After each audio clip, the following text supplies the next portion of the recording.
வணக்கம், நான் சிவகங்கை மாவட்டம் பொன்னாம்பட்டிலேருந்து பேசுகிறேன். சரணகிருஷ்ணனா எஸ்பி பொன்னாம்பட்டி உருவானதை பற்றி இப்போ பேச போகிறோம். டீமுக்கு வந்து நீங்கள் மொதல் அறிமுகமானதை பற்றி உங்களோட கருத்துக்களை நீங்கள் சொல்லுங்கள். என் பேர் அன்பு. நான் வந்து புதூர் கிராமத்தில் தான் இருக்கேன். அப்போ வந்து வடம்னு சொல்லிட்டு நாங்கள் வந்து சும்மா சின்ன பையலாம் சேர்ந்துக்கிட்டு அப்போ வந்து 12ஆவது முடிச்சுட்டு அதுக்கு முன்னாடியே மாடுலாம் விளாடுவாங்க, பெரிய ஆள் விளாடுவாங்க. நாங்கள் போய் பார்த்துக்கிட்டு சும்மா உட்காந்துருப்போம். அந்த பிடிக்கிறதெல்லாம் பார்ப்போம். அதில் வந்துட்டு நம்மளும் ஒரு இந்த மாதிரி வடத்தில் போய் இறங்கணும் அப்படின்னு சொல்லி ஆரம்பிக்க இதுனால இங்கே வந்து இழுப்பக்குடி, அங்கே வந்து நம்ம இது பாபு, பிரேமு, தேவா, கார்த்தி, நவமணி எல்லாருமே, முத்தையா, விஜி எல்லாருமே வந்து நான் வந்து வடன்னு வந்து விளாடுவோம். அது வந்து அண்ணன் ஒருத்தர், அது சரவணகிருஷ்ணன், அவர் வந்து இருந்தார். அவர் வந்து ஒரு இதில் இறங்கிட்டாப்புல. அவர் நினைவாக நாங்கள் வந்து ஆரம்பிக்க நினச்சா எங்களுக்கு வந்து ஊர் சப்போர்ட்டு எதுவும் கிடைக்கல. எல்லா வீட்லையுமே என்ன சொல்லுவாங்க, நீங்களாம் ஏன் தேவையில்லாமல் போறீங்க அப்படின்னு சொல்லுவாங்கட்டு நாங்களாம் சும்மா கண்டை போட்டு பழக்கிட்டு இது பண்ணிட்டு இருந்தோம். அதுக்கப்புறம் வந்து வடம்னு போனால் நாங்கள் பனங்குடி வடத்துக்கு போனோம். அங்கே வந்து அப்போ ஃபஸ்ட்டு விளாண்டதில் வந்து நம்ம ஒத்த வீடு அப்பு இந்த மாதிரி பெரிய மாடுகள்லாம் விளாண்டுச்சு. அப்போ வந்து இந்த ராஜா தேவர் மாடுன்னு சொல்லி விளாண்டுச்சு. அந்த மாடுக்கு கொண்டு போயிருந்தாலும் அதுக்காண்டி பழக்கத்துக்கு போயிருந்தோம். அப்போ வந்து நம்மளும் இந்த மாதிரி வடத்தில் இறங்கணுமே அப்படின்னு சொல்லிட்டு இருக்கல, சும்மா இந்த மாதிரி வடம் போட்டு பழையில நம்ம மதின்னு சொல்லி சூறக்கலாம் இந்த இருக்காப்புல. அவன் தான் வந்து எனக்கு ஸ்கூல் படிக்கலேருந்து ஃப்ரெண்டு. அவன்கிட்ட சொல்லலை, நம்ம அண்ணனை டீம் ஆரம்பிச்சிருக்காடா, நான் அண்ணன்கிட்ட சொல்கிறேன், சொல்லிவிட்டு நீங்கள் இது சொல்லிவிட்டு நீ அடுத்த இடத்துல நான் இறக்கி விட்றேன்னா. அதே மாதிரி இங்கே வந்து சூரக்குளத்தில் நாங்கள் வந்து பழக்கடம் போட்டு அப்போ வந்து ரஞ்சித்தனை வராப்புல, அப்போ தான் பார்க்குறாப்புல எங்களை இந்த மாதிரி கேட்கல. மதியதான் சொல்கிறேன், இந்த மாதிரி அவங்க இழுப்பு கூடிடா, இந்த மாதிரி வடத்தில் விளாட்றாங்க பசங்க அப்படின்னால எங்களை பார்த்துட்டு ஃபஸ்ட்டு இந்த கோபியா நெட்டுன்னு சொல்லி ஒரு மாடுதான் அதை போட்டு பழக்கணும். அதுக்கப்புறம் சொல்கிறேன் தம்பி அப்படின்னு சொல்லியிருந்தாப்புல. ரீசெண்டாக வந்து வெள்ளலூர் மஞ்சட்டில் விரட்டில் பார்த்துட்டு வந்து, தம்பி நாளைக்கு வந்து நம்மளுக்கு பார்த்து கெடுத்துருக்கு கூட்டுறவட்டியில், நீ வந்துரு இறங்கணும் அப்படின்னு சொல்லி சொன்னாப்புல. சரி இப்போது கூட்டுறவட்டி வடம்னு சொல்லிட்டாங்க, வீட்டில் எப்படி சொல்லிட்டு போகிறது என்ன அந்த இதெல்லாம் எல்லாமே ஒரு பொய் சொல்லிட்டு தான் போனோம் வடத்துக்குன்னு. போயல அப்போ மதியம் என்ன சொன்னோன்னா, அன்னைக்கு வந்து பொன்னாம்பட்டிக்குன்னு விளாட்றதுக்கே 15 பேத்துக்கு மேலே ஆள், நான் இறங்குறேன் நீ இறங்குறேன் அப்படின்னு சொல்லி நிறைய பேர் வந்தாங்க. மதியம் என்ன சொன்னேன்னா, நான் இறங்கலாட்டினாலும் உன்னை நான் இறக்கி விடுறேன் அப்படின்னு சொல்லி தான் உள்ளே இறங்கினோம். உள்ளே இறங்கி சூழ்பட்டி நாகம்மாள் கோயில் கடை போட்டாங்க. ரொம்ப போராடி கடைசி 7 நிமிஷத்து 8 நிமிஷத்தில் பிடிச்சிட்டோம், மாடை பிடிச்சது. அதுக்கப்புறம் நம்புதலை போனோம். அப்படியே வரிசையாக அப்படியே இதில் பயணிச்சிருச்சேன். இப்போ எஸ்பி பொன்னாம்பட்டி களம்னு போயிட்டாலே நீங்கள் இந்த விஜய்ன்னு சொன்னீங்களே, அவங்க எல்லாரும் விளையாடுறீங்க, அவங்களாம் வந்து எப்படி வால்பொடியில் வந்து ஸ்பெஷல் பண்ணுற மாதிரி சொல்கிறாங்களே, அதை பற்றி அது வந்து நம்ம வந்து ஃபஸ்ட்டு டீமில் இறங்கலை, இதுதான் சொல்லி நம்ம இறங்கலை. போய் வடம் இறங்கணும் அப்படின்னு சொல்லி இறங்கலை. எல்லா பயலுங்குமே அவன் ஒன்று ஒன்று பண்ணாங்க. நம்ம கார்த்தி அவெல்லாம் வந்து எனக்கு முன்னாடி அவெல்லாம் பெரிய ஆளுகளோட வடம் விளாட்னான். எனக்கு முன்னாடியே ரஞ்சித்தன்னா அவளுக்கு பழக்கம். அப்போ வந்து அவன் இருக்கான், எனக்கு முன்னாடி அவன் தான் டீமில் உள்ளே வந்தான். அவன் வந்துட்டு ஒரு 2 வடம் கிடச்சிதான் நானே உள்ளே வந்தேன். அவன் நல்லா வால் பிடிப்பான். அப்புறம் நம்ம நவா அவன் வந்து கட்டுவான். அப்புறம் பிரேமு எல்லா மாடுமே சொல்ல தேவையில்ல, அவன் விளாட்றே நிறைய தெரியும், அவன் நல்லா கட்டுவான். அப்புறம் தம்பி தேவா இப்போ ரீசெண்டாக இப்போ தான் 12th முடிச்சிருக்காப்புல, அடுத்து இப்போ காலேஜுக்கு இது பண்ணிருக்காப்புல, அவரும் நல்லா சிறப்பாக விளாடுவாப்புல. விஜி எல்லாருமே, பாபு எல்லாருமே நம்ம பயல வந்து ஒருத்தனை சோடன்னு சொல்கிறதுக்கு வாய்ப்பே இல்லை. ஃபஸ்ட்டு டீம் உருவாச்சுன்னா ஃபஸ்ட்டு ஜல்லிக்கட்டத்தில் கொஞ்சம் வந்து ஆர்வமாக இருந்தோம். ஜல்லிக்கட்டில் சரிங்களா, ஃபஸ்ட்டு வந்து ஊரில் பழக்கடம் போடுவோம். நம்ம பசங்க சின்ன பசங்க எல்லாம் விளாடுவோம். மாப்பிள்ளை, முத்துகிருஷ்ணன், சரவணன், சதீஷ், இதெல்லாம் 4-5 பசங்க இருந்தாங்க. நாங்கள் எல்லாருமே விளாண்டோம். எங்களுக்குள்ளே பிடிச்சிருந்துச்சி. ஃபஸ்ட்டு மேப்பலில் வடை நடந்துச்சு. அப்போ போல் பக்கத்து ஊருக்காரங்க வந்து விளாண்டாங்க, எஸ்எஸ்வி பிரதர்ஸ். அவங்க வந்து விளாண்டாங்க. அன்றைக்கி வந்து அவங்க மாடு விட்டாங்க. ஆனால் எங்களுக்கு அந்த மாட்டில் விளாடணும்னு சொல்லிட்டு ஆசை. அடுத்த வருஷம் எப்படியாச்சும் அதை விளாடணும்னு சொல்லிட்டு இங்கே வந்து பழக்கடம் போட்டு ட்ரைனிங் எடுக்கல எப்படியாவது விளாட்றேன்னு சொல்லிட்டு முத இளங்குடியில் வந்து பார்க்க வச்சாங்க. நாங்கள் வந்து எப்படின்னா ஃபேஸ்புக்கில் வந்து வாய்ப்பு இருந்தால் எங்களுக்கு கொடுங்க அப்படின்னு சொல்லி தான் கேட்டிருந்தோம். அவங்க எங்கள் பார்க்க வைக்காம நோட்டீஸ்லேயே போட்டாங்க, ரொம்ப உதவி பண்ணாங்க. முதல் இடத்துலேயே விளாண்டா. ஆனால் அப்போ விளாட்றதுக்கு வந்து தெளிவான ஆள் இல்லை. அப்போ வந்து மச்சான் கொண்டாட்டி கணேஷ் மச்சான் இருக்காப்புல, அவரை தான் போய் முத கான்டாக்ட் பண்ணி மச்சான் இது மாதிரி விளாட்றதுக்கு ஆள் இல்லை, நீங்கள் கண்டிப்பாக அந்த விளாண்டு கொடுக்குச்சேன். முதல் இடத்துல வந்து விளாண்டு கொடுத்தாப்புல. அதில் வந்து தொடர்ந்து மாடு கட்டினோம், ஒரு 5-6 இடம் மாடு கட்டினோம். அப்புறம் நம்ம பசங்க எல்லாம் பழக்கம். ஃபஸ்ட்டு வந்து எஸ்பிஏனா சூரக்குளம், பொன்னாம்பட்டி, ஆனமாளி 3 பசங்களாம் சேர்ந்து உள்ளூருக்குள்ள விளாண்டது. அதனால் சூரக்குளம், பொன்னாம்பட்டி, ஆனமாளி விரிவாக்கம். அப்புறம் அதிலே சிவ பெருமாள் ஐயனார் துணின்னு சொல்லிட்டு ஐயனார் பாய்ஸ்ன்னு சொல்லிட்டு அந்த பேர் சாமி பேரே சேர்த்து வச்சிட்டா. இதுதான் உள்ள விரிவாக்கம், பேருக்குள்ள விரிவாக்கம். எங்களுக்கு மொதல் களம் வந்து இளங்குடி இடத்துல ராமலிங்க கோனார் மாடு போட்டாங்க. சிவகுமார் ராமலிங்க கோனார் மாடு போட்டாங்க. மாடு கட்டிட்டோம் மொதல் இடத்துல. அதான் மொதல் இடம். 2வது இடம் வந்து காமராஜர் காலனியில் விஜய் அண்ணன் மூலியமாக பாய் கிடச்சிச்சு எங்களுக்கு. போலீஸ் வினோத் மாடு போட்டான், நல்லா விளாண்டு கடைசி டயத்தில் மாடு கட்டிட்டான். அதுலேயும் நல்ல பேரோட இல்லைன்னா அதுலேருந்து அடுத்தடுத்து பார்க்க வச்சாங்க. மொதல் எங்களுக்கு பார்க்க வைக்க எங்களுக்கு ரெடி பண்ண வந்து இளங்குடி தான். ஃபஸ்ட்டு வந்து இங்கே பசங்க ஊரில் பழகின பசங்க வந்து நான் ஒரு ஆள் தான் விளாண்டேன். மற்ற பசங்க யாருமே விளாடல. மற்றெல்லாம் நம்ம கணேஷ் மச்சான் கூப்பிட்டு வந்தாலும் தான். அப்போ தான் பிரவண்ணன், முத்துராஜா, நீ 2-3 பேர் எல்லாரும் பழக்கம் பண்ணாங்க. முதல் இடத்துல எல்லாம் விளாட்றான். உள்ள போயில ரொம்ப சந்தோஷமாக இருந்துச்சு. ஃபஸ்ட்டு இடத்துல விளையாடுறதுக்கு எல்லாரும் சந்தோஷமாக தானே இருக்கும். அது மாதிரி தான் உள்ள சந்தோஷமாக இருந்துச்சு. போய் மாடு விளாண்டா மச்சான் தான் மாடு கட்டினாப்புல, ரொம்ப திருப்தியாக இருந்துச்சு. சரி இதே மாதிரி எல்லா இடத்தையும் விளாடணும் மச்சான் அப்படின்னு சொல்லி அவர் அதே மாதிரி உறுதுணை கொடுத்தாரு. எல்லா பசங்களும் ஃபஸ்ட்டு இடத்துல விளாண்ட பிரவண்ணன், முத்துராஜா எல்லாரும் எங்களுக்கு கடைசி வரைக்கும் வந்தா. இப்பயும் கூப்பிட்டாலும் வருவாங்க. இப்பயும் விளாட்றாங்க பிரபுண்ணே எல்லாருமே மச்சான் எல்லாருமே விளாடுவாங்க பசங்க. வந்து பாக்கு எடுத்து கொடுக்குறது வைக்கிறதுன்னு ஒரு உறுதுணையாக ஒரு ஆள் இருப்பாங்க. அந்த மாதிரி நீங்கள் யாரை எதிர்பார்க்குறீங்க? யார் உங்களுக்கு வந்து இந்த மாதிரி செஞ்சுருக்காங்க? முக்கியமாக சொல்ல போனால் பொன்னாம்பட்டி, சூரகுளம், ஆனவாளி பெரிய மனுஷன் யாருமே எங்களுக்கு சப்போர்ட் இல்லை. ஊரில் வந்து சப்போர்ட் கிடையாது. அடிச்சு சொல்லி ஊரில் வந்து இதுவரை சப்போர்ட் என் பசங்க தான். எல்லாருமே பசங்க தான் இதுவரை சப்போர்ட் கொடுப்பாங்க. எங்களுக்குள்ள தான் பாக்கு எடுத்துருவோம். பாக்கு எடுக்கிறதுனா நோட்டீஸ் பார்த்துட்டு விஜயன் எனக்கு ஃபோன் அடிப்போம். ஆனால் இது மாதிரி ஊரில் வடை நடத்துகிறாங்களா என்னன்னு கேளுங்கன்னா அவர் எல்லா இடத்தையும் பேசிட்டு பாக்கு எடுத்து கொடுப்பாரு எங்களுக்கு. அவர் எடுத்து கொடுக்குற இடத்துல பார்க்கலாம். அதுவும் எங்கள் பழக்க வழக்கத்தை வச்சு வரும். சதீஷ் இன்னொருத்தங்க சதீஷ்ன்னு சொல்லிட்டு நம்ம டீம் ஃபஸ்ட்லேருந்தே உருவாக்குறேன். அவன்கிட்டையும் சொல்லுவேன், அவனுக்கு கிடச்சா பார்க்க எடுத்துருக்கேன். மச்சான் நாங்கள் எங்களுக்குள்ளே கலந்து பேசிக்கிறோம். ஏன்னா ஒரு நாள் ஞாயிற்றுக்கிழமை தான் விளாட முடியும். பசங்கள்லாம் வேலைக்கு போகிறாங்க, நானும் வேலைக்கு போவேன். இந்த மாதிரி டயத்தில் எங்களுக்குள்ளே பேசிட்டு பார்க்க எடுத்துக்கிறோம். ஆனால் நீங்கள் வந்து உங்களை வச்சு இந்த களத்தில் இறங்கியிருக்காங்க வச்சுருக்காங்க. அப்போ நீங்கள் வந்து உங்களோட அனுபவங்கள் மற்றும் நீங்கள் யார் மூலியமாக போய் மாட அந்த காளையை அடக்கியிருக்கீங்க? மொதல் வரத்துக்கு மாப்பிள்ளை எனக்கு ஃபோன் பண்ணி கேட்டாப்புல, இந்த மாதிரி மச்சான் பார்க்க எடுத்துருக்கேன், நம்ம டீமுக்கு விளையாடணும்னு கூட்டும் போது எனக்கு தெரிஞ்ச பசங்களை நான் கூட்டி அறிஞ்சிட்டு முத்துராசா, பிரபு, நம்ம ரஞ்சித்து, கேரிப்பட்டி ரஞ்சித்து கூட்டி போய் மொதல் இடம் இளங்குடியில் விளையாடுறோம். விளையாண்டு பிரகாசனை வந்திருந்தாப்புல, மாப்பிள்ளோட ஃப்ரெண்டு அவர். எல்லோரும் வந்து விளையாண்டு மொதல் இடம் மாடு கட்டுறோம். மாடு கட்டிட்டு வந்துட்டு 2வது இடம் பார்க்க வைக்கிறாங்க. இல்லை காமராஜர் காலனியில் வச்சு போலீஸ் வினோத் மாடு போட்டிருக்காங்க. அப்போ வந்து மாப்பிள்ளை என்னால் அப்போ வந்து உடம்பு சரியில்லாமல் இருந்தேன். கொஞ்சம் மாடு குத்தி ஆப்ரேஷன் இருந்த டயத்தில் மாப்பிள்ளைக்கு வந்து விளையாடுறதுக்கு மச்சான் ஆள் இல்லைங்கும் போது நாட்ஸ் வந்துட்டு 5வது வார்டிலேருந்து கேரிப்பட்டியில் 2 ரஞ்சித்து இருந்திருந்தாப்புல, 5வது வார்டில் வல்லத்தரசு 5வது வார்டில் இருந்திருந்தாப்புல. எல்லாம் இறக்கி விளாண்டு அன்றைக்கி சிறப்பாக மாடு கட்டினாப்புல. மாடு கட்டும்போது பிரகாசனுக்கும் இன்னொரு பசங்களுக்கு லைட்டாக காயம், அவ்வளோதான் ஒன்று. ஆனால் வருஷம் மாடு விளையாண்டதில் 2-3 இடத்துல வருஷம் மாடு கட்டணும். ஒரு களத்தில் இறங்குறீங்க. அப்போ வந்து இறங்கும் போது நீங்கள் முழுசாக ட்ரைனிங் எடுத்து போகிறீங்களா? இதை வச்சு நீங்கள் பசங்களுக்கு ட்ரைனிங் கொடுக்குறீங்க, மாடுகளுக்கு எதுவும் ட்ரைனிங் எதுவும் கொடுக்குறீங்களா? கண்டிப்பாக நாங்கள் ட்ரைனிங் எடுக்காமல் உள்ளே போக போகிறதில்ல. ஒரு 2 வருஷமாக நாங்கள் அங்கே வளத்தில் விளாட்றது போக பழக்கூடமே ஒரு வாரம் ஒரு 5-6 மாடு போடுவோம். அதில் நாங்கள் ரெடி பண்ண மாடு நிறையா மாடு ஆடி இருக்குது. பொன்னாம்பட்டி காசி கோனார்கால நம்ம ஊர்லேயே ஒரு மாடு ரெடி பண்ணி அதை விளாண்டு வெளியேறிருக்கு. சாலை கிராமத்தில் இப்போ தான் வெளியேறி இருக்குது. தர்மசாஸ்திரப்பட்டி கோயில் காலை, கன்னிமார்பட்டி கோயில் காலை, குவானிப்பட்டி கோயில் காலை, அப்புறம் மச்சான் மாடு கருப்புன்னு சொல்லிட்டு அந்த ஒரு மாடு விளாண்டுருக்கு. மாடு நிறையா ரெடி பண்ணியிருக்கான். இன்னும் அறிமுகமாகவும் நிறையா மாடு இருக்குது. இந்த வருஷம் ஸ்டார்ட் ஆகும் நிறையா அறிமுகமாகும். இப்போ அந்த காளைகளை வச்சு நீங்கள் ரெடி பண்ணும்போது அந்த காளைகளும் தயாராகுது, நீங்களும் தயாராகிறீங்களா? இல்லை உங்களோட அணுகுமுறையை பற்றி? ஆமாம், கண்டிப்பாக. ஃபஸ்ட்டு நான் விளாடல. எப்படின்னா இப்போ வடமஞ அரசாங்கத்தில் வந்து ஒரு ரூல்ஸ் போட்டாங்க இடையில, கெஸ்ட் பிளேயர் வந்து விளாடக்கூடாது அப்படிங்கிறாங்க. அந்த மாதிரி டயத்தில் என்னென்னா எனக்கு வந்து நான் கெஸ்ட் பிளேயர் தான் எடுத்து விளாண்டேன். ஃபஸ்ட்டு மச்சான் இருந்தாப்புல, அது போக 2-3 பேர் தான் இடையில பசங்க இல்லை. நான் என்ன பண்ணால் சும்மா ஊரில் இருக்க பசங்க இவங்க யாருக்கும் ஃபஸ்ட்டு வடம்னா என்னன்னு தெரியாது. அன்பு தான் முதல் அந்த ஊரில் பழக்கம். அவங்கள வச்சு பசங்க எல்லாத்தையும் கூப்பிட்டு வந்து நம்ம ஊரில் ரெடி பண்ணி பசங்க எல்லாருமே நல்லா விளாண்டாங்க. அவங்கள வச்சு ஒரு டீம் ரெடி பண்ணி கடைசியில் மச்சான் இருந்தார், நம்ம பசங்களே போதும், நம்ம பசங்களை வச்சு விளாடுவோம் அப்படின்னு சொல்லி பசங்களாம் விளாடல. இவங்க எல்லாத்தையுமே வச்சு விளாண்டேன். அதுக்கப்புறம் குமார் பங்கு காரைக்குடி இவர் வந்து நம்ம டீம் விளாட்றத பார்த்துட்டு கேட்டாப்புல, நான் அவங்க டீமுக்குள்ள எப்படியாச்சும் விளாட வர்றேன் பங்கு அப்படின்னு, உனக்கு இல்லாத பங்கு வா பங்கு அப்படின்னு சொல்லிட்டு அவங்களுக்கு ஒரு சான்ஸ் கொடுத்தோம். தொடர்ந்து 5 மாடு கட்டினாப்புல. டீமுக்கு வந்துட்டு தொடர்ந்து 5 மாடு கட்டினாப்புல.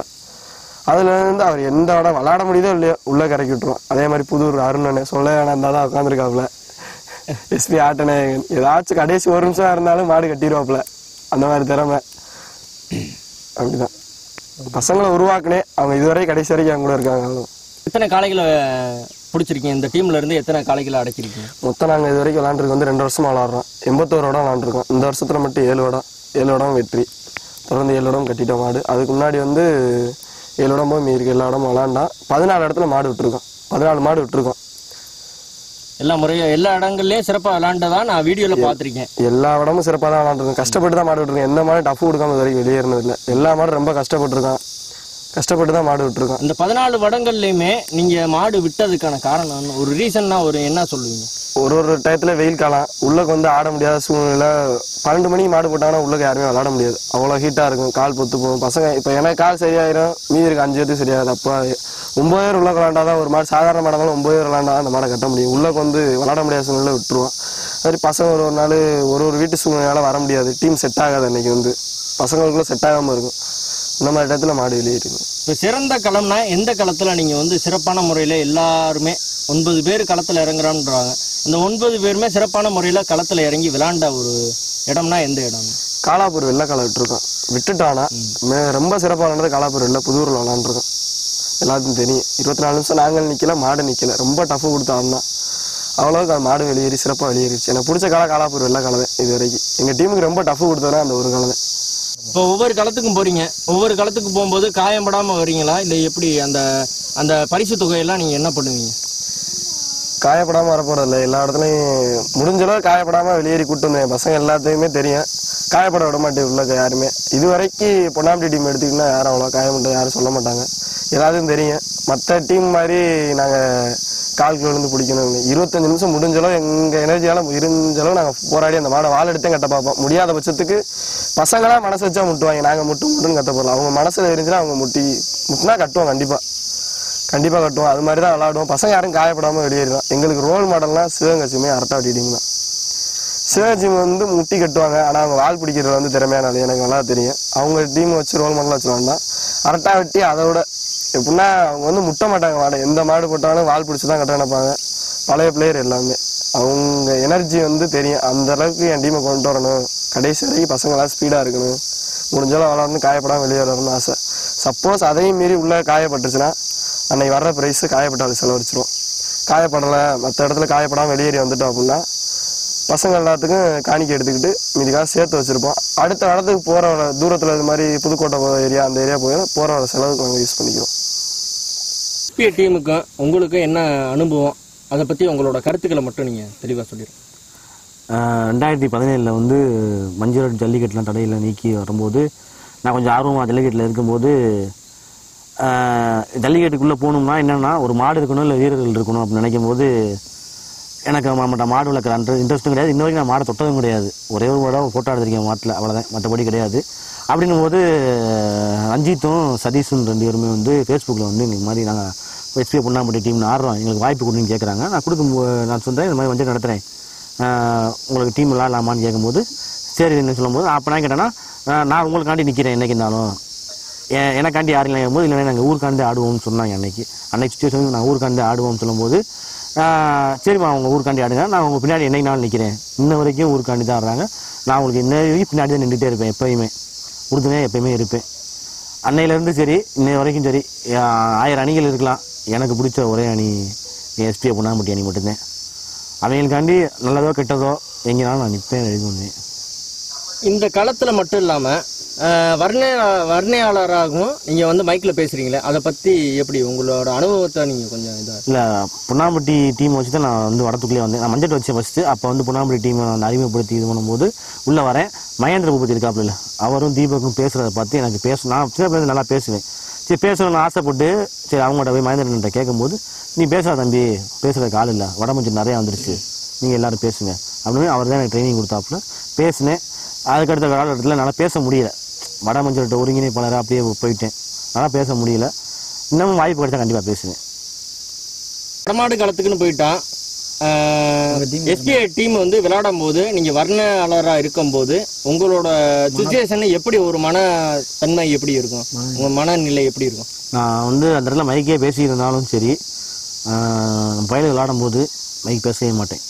ஒரு தேவன் பெருமாள் வீட்டில் பேசுனீங்கன்னா அன்னையோட நம்மளால் பேச முடியாது அந்த இடத்துல.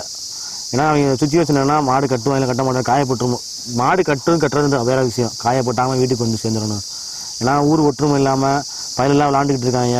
அவங்களுக்கு வந்து நடந்துடக்கூடாதுன்னு நினைப்பேனே தவிர, இவங்க விளையாடும் போது நான் மைக் எடுத்து பேசி சரித்தமாக தேவன் பெருமாள் வீட்டில் பேசியிருக்கேன். அன்றைக்கி சுச்சுவேஷனுக்கு அன்றைக்கி பேசுகிற கால் இல்லாதனால நான் பேசியிருக்கேன். மற்றபடி எங்கேயும் நான் பேசினதே கிடையாது, பேசவும் முடியாது என்னால். இப்போ பொன்னாம்பட்டி அணி வந்து களத்தில் இறங்கிருச்சுனாலே அந்த டீமை வந்து எப்படின்னா எப்படினாலும் மாடு பிடிச்சிருவாங்க, களத்தில் வந்து காயம்படாமல் வெளியே வருவாங்க அப்படின்ற மாதிரி ஆடியன்ஸோட எதிர்பார்ப்பு இருக்குது. அந்த மாதிரி இருக்கும்போது உங்களோட சுச்சுவேஷனில் வந்து நீங்கள் என்ன சொல்லுங்கள்? என்னோட 100% வந்து எந்த மாடு அறிவிச்சாலும் சரி, புது மாடு பழைய மாடு எந்த மாடு அறிவிச்சாலும் சரி, என் பையிலே விளாண்டு கட்டிட்டு வந்துடுவாங்க அப்படின்னு நினைப்பேன். அன்னைக்கு ஏதோ ஒரு சுச்சுவேஷனில் மாடை விட்டுட்டு வெளியே வந்தாலும், இது வரைக்கும் 14 விட்டுருக்காங்க, விட்டுட்டு வந்தாலும் அன்னைக்கான சூழ்நிலை என்னென்னா யாராவது வராமல் வந்திருப்பாங்க, தர சுட்டிருக்கும், அந்த மாதிரி களத்துல விட்டுருப்பான், போராடி விட்டுருப்பானே தவிர இது வரைக்கும் இந்த மாதிரி சும்மா விளாண்டுலாம் விட்டுருந்தது கிடையாது. கண்டிப்பாக ஒவ்வொரு காலத்துலையும் காளைகளை விட்டுருக்காங்க. அப்போ விடும்போது அந்த காளைகளை வந்து மறுபடியும் தொடர்ச்சியாக பிடிச்சிருக்காங்களா, அதை பற்றி எப்படி? இல்லை, அது வந்து எப்படின்னா ஆரம்ப கட்டத்தில் வந்து மஞ்சள் நடக்கும்போது ஒரு மாடு விட்டா அடுத்த தவக்குன்னு கேட்டு வாங்கி பிடிச்சிக்கிட்டு இருந்த சூழ்நிலை இருந்துச்சு. அது வடமாட்ட வசங்கன்னு ஒன்று உருவானதுக்கப்புறம் ஒரு மாடு விளாண்டா 3 மாதத்துக்கு அப்புறம் தான் விளாடணும், அப்புறம் 5 வருடத்துக்கு அப்புறம் தான் விளாடணும்னு சொல்லி வரும்போது யதார்த்தமான சூழ்நிலை கமிட்டியாக விழுந்து பிடிச்சிருக்காங்க மாடுலாம். அதே மாதிரி ஏற்கனவே பிடிச்ச மாடு திருப்பி விட்டுருக்கோம், அந்த மாதிரிலாம் சூழ்நிலை இருந்திருக்கு. அதனால் நான் இந்த மாதிரி கேட்டு வந்து இந்த வரைக்கும் மாடு விளாண்டதே கிடையாது, அதுவாக விழுந்து பிடிச்சிருக்குமே தவிர வேறு எதுவும் கிடையாது. இப்போ பொன்னாம்பட்டி அணின்னு எடுத்துக்கிட்டா வால் பிடிச்சி தான் மாடு கட்டுவாங்க அப்படின்ற மாதிரி போய்கிட்டு இருக்கும்போது முடியாத பட்சத்துக்கு இந்த காலில் முட்டி பிடிக்கிறாங்க, அந்த நபர்களை பற்றி நீங்கள் உங்களோட கருத்துக்களை சொல்லிடுங்க.